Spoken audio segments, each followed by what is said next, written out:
Hello everyone, welcome back to Dev Diaries episode 18. Last episode I showed you guys my progress on the new map I was making where the map splits based on each player's biome. So for example, we have a Greek player in play, we'll have a temperate grassland, or you have a Norse player in play, we'll have a frosty tundra. I finished all the looks. In the background, when I'm not showing anything important, I'm just going to have some gameplay footage playing. It's me being the famously hard mission on Extreme. That one we have to fight a 1v3 against all 3 Greek characters in Tundra. I think it's mission 13C. If anyone even plays that mode. But yeah, just letting you guys know in case you guys are curious as to what the gameplay footage is about, it's not relevant. But I will be showing relevant footage on screen now. So in the last video, I showed you guys what I looked at a 1v1 between a Greek and Aztec. So you guys probably already know what the Greek and Aztec look like. You guys can see that I gave each biome a unique bird, and I made it so that bird will fly over your starting town center at the beginning of each match. Just so you know, you can see your biome's bird before it flies off to the other island and they mingle with each other and all that fun stuff. I'm gonna reveal the map soon after I finish showing you guys all the birds because I wanted to show you guys that. Took a little bit of programming to make the bird spawn right on top of your town center at the beginning of each round based on biome. But yeah, you guys can see that there's biome appropriate birds. You know, obviously China gets the flying red crown cranes because, you know, the bird was really made for China, and then Japan gets seagulls because, you know, they're on an island. And the underworld gets a turkey vulture because it just seems like a kind of bird that would live in the underworld. But let me reveal the map and show you guys what it looks like. So you guys are already familiar with the Greek, but here's the underworld. The underworld is actually a crazy story. I'll explain more on that later, but for the most part, it has some pretty standard animals as well, besides looking all dark and evil. 2 characters will get the underworld. It's Kronos and Hades, because Kronos is in prison Tartarus, and Hades is of course the ruler of Erebus. I didn't want to include underworld originally to save textures, but one of my friends begged me, since they love the underworld so much. Anyway, here we are in Egypt. It's as generic of a desert as you can get, but you can see I tried my best to add details to it. It might get a little bright sometimes, and I'm sorry about that, but I tried to make the lighting on this map universal for all the biomes. The Norse get a nice tundra snow. I want to make it use the tundra assets because of that unique yellow grass, and Japan also becomes snowy as well. I didn't want Japan to be just another grassland, so I made it snowy, but since it's green snow, I think it looks different enough from the Norse snow. And then you can see I added Japan appropriate animals, so it's not just a generic snowy area. Then of course we've already seen the Aztecs in the last video, you guys recall. I've increased their wildlife by including tapirs. More on that later as well. The Atlanteans have gone through 3 overhauls, and I've just settled on giving them the marsh biome, which is like a subtropical grass area, but I kind of already gave Poseidon a subtropical grass area. Then China was tough because its saturation and dirt made it really harsh on the player's eyes under normal lighting, so I just made it a generic grassland, kind of like Greece. But you guys can see that I tried my best to make it look different by giving it tons of bird huntables, while Greek has the generic deer. On top of that, I've given it much more flowers than Greece. Greece is going to have the default grassy green look, but this is going to have multiple flower colors going on, and just being overall more vibrant and colorful than Greek in general. Hopefully these changes are enough to make it stand out in comparison to Greece. It's kind of hard to notice the grass colors unless you're like specifically looking for it, so I tried my best.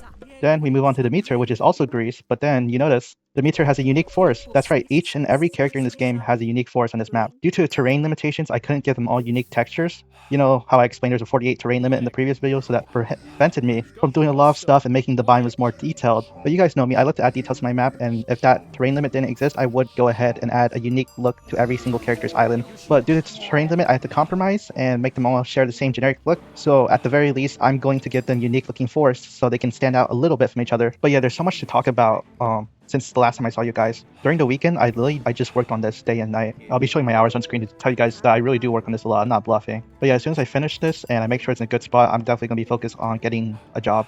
Age of Empires, if you're watching, I'm very interested in working for you guys. But I'm not quite done with making this map yet. I don't even know it'll be out by the end of the week because I just want to make sure that all the stuff is good. So great news, guys. I'm not leaving you guys yet. But yeah, let me run down some stuff that's changed since last week. So last week, the Underworld biome didn't exist. It's funny because in the original draft of the map, the Underworld biome did exist in the original draft, but I dropped it later on to save for the texture limit. But then someone was like, please, I love the Underworld so much. And I'm like, okay, fine. So I added it back.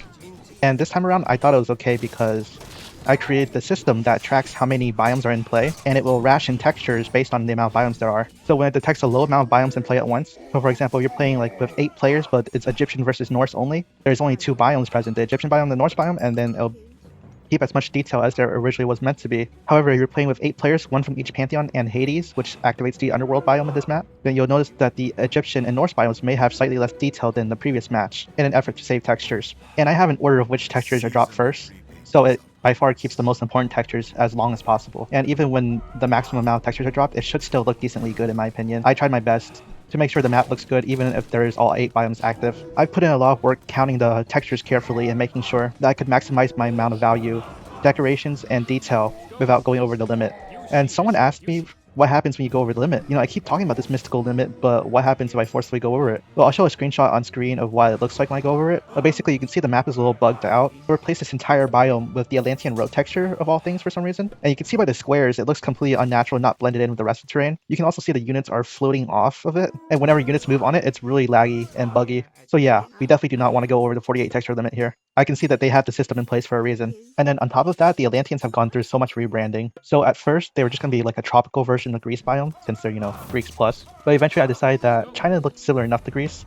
This was actually before I added all the flower detail and other things to China. But at the time, they were all looking kind of similar, so I wanted to make the Atlanteans a little different, so I was messing around with looks, and eventually I settled on giving them a marsh type of look, which was actually the most original look for the Atlanteans before I changed it to a tropical look, so I see I'm doing a lot of circles here. Anyway, when I turned the Atlanteans to a marsh look, I also added Chronos to the Underworld look, so he will not get a marsh look until he gets an Underworld look. But when I was looking at the marsh biome, I realized there was not that much unique animals to the marsh biome. Well, there is actually, but their numbers do not match the other animals. So for example, I'm trying to keep all the animals consistent, right? That is a very important part of this map, is that while I try to get all the biomes to have different animals to make them look more unique, I still have to make sure it's fair and have all the same food values, so no one player has an advantage over the other.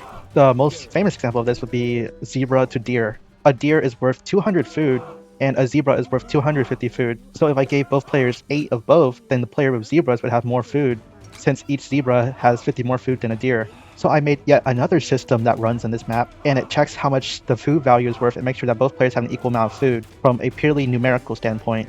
So for example, now the Greece player has deer and the Egyptian player has zebra, right? The Greece player will get 10 deer while the Egyptian player gets 8 zebra. Why is that? Because each zebra is worth 250 food, and 8 zebras would be worth 2,000 food, while 10 deers is 200 food each, and 10 of those would also be worth 2,000 food. So you can see the system did the proper amount of math to make sure they in total get 2,000 food. However, my first iteration of this system only took exact values, no change. So for example, if I want to give a player 2,000 food, it wouldn't take animals like the tapir or the green pheasant, because the tapir is worth 300 food and the green pheasant's worth 150 food, right? And 2,000 is not divisible by 300 or 150. But you can see this limits the total amount of wildlife I could use in my map really hard. So last night I upgraded the system. By the way, in case you guys didn't know, this system's actually used in Awot Select. So by upgrading it for this map, I was able to actually go back to Awot Select and upgrade it there too. So for certain characters in Awot Select now, you will notice that tapirs and red crowned cranes, green pheasants, and yellow pheasants have been added to certain maps. But yeah, you can find those wildlife on this map too now. So like I previously showed, China will have those red crowned cranes and golden pheasants to make their food more unique than the Greeks biome. Japan will of course have the green pheasants because green pheasants are native to them. And the Aztecs will have the tapirs now. But how did I make them have the same food value as the other biomes that have animals that, for example, can be perfectly multiplied to get 2,000? Well, I made the system mix those animals with some of the 200 animals. So instead of looking for numbers that the total amount of food number can be divided by, so let's use 2,000 for our example yet again. Tapirs are worth 300 food, and as we know that 2,000 isn't exactly divisible by 300. The system will now fill the remainder with other animals. So for example, 2,000 food divided by 300 gives you 6 tapirs with a remainder of 200 food, right? That 200 food is now filled with baby tapirs, which have 100 food each. So now if the game decides the food value for this round is 2,000, an Aztec player will get 6 tapirs and 2 baby tapirs, while a Greek player will just get 10 deer. And so while they have different animals and tons of biodiversity going on, they realistically get the same amount of food, making it fair for both players. This same system applies for the marsh biome, where it does the math for the 125 food crowned crane, and then the Chinese and Japanese biomes with their birds that are worth 150 food also use this system, where the remainder will be filled with whatever 200 food hunt is from that biome. And honestly, this is a good thing anyway that it has the deer or whatever animal is present in that biome, because these birds are so hard to see by themselves. I think the deer really helps make them more visible. If you guys have been following me for a long time, you guys will know that in a previous update, I believe it was the definitive update of this map pack, that I made sure that on all my maps, any hunt that had birds also had a larger animal next to it to make it more visible, so that they would be easier to see. Like, you'll look at the larger animal first and then you'll see the birds afterwards. Versus if that hunt was only just the small birds, it would be really easy to gloss over and miss. Since, as I say many times, I try to help my friends see on the map as possible, since I know some of them have vision impairments. You guys may have seen that I made a lot of changes over the year that this map pack has been out now in an effort to help those people. I'm not sure if all my changes have been exactly peak for them, but I do try at least. Anyway, all that to say is that putting deer next to birds was part of my style anyway, so it all worked out, and it allowed me to increase the biodiversity of all my biomes last night while making sure that everybody still has the same amount of food. So yeah, rest assured, even though the tapir, the spotted deer, the pheasants may have different food values, I made sure that it multiplies their quantities so that all the players will have the same amount of food. So Greeks, 10 deers, 2,000 food. Egyptians, 8 zebras, 2,000 food. Aztecs, 6 tapirs and 2 baby tapirs is 1,800 plus 200, which is 2,000. For the Marsh Aztecs, you got 8 crown cranes worth 125 each, and then 5 deer worth 200 each, so that's 1,000 plus 1,000, 2,000. And yeah, you guys can see I put in so much thought in making sure that it was fair for all players, while maximizing the amount of biodiversity available to make each biome feel more unique. If I'm being honest, originally I wanted to just be lazy and get them all deer, which would make it so much easier on my part, and deer technically do live in that biome, but I decided not to lazy out as usual and give you guys that extra detail, even though 90% of you guys probably won't even notice this unless you guys watch this video.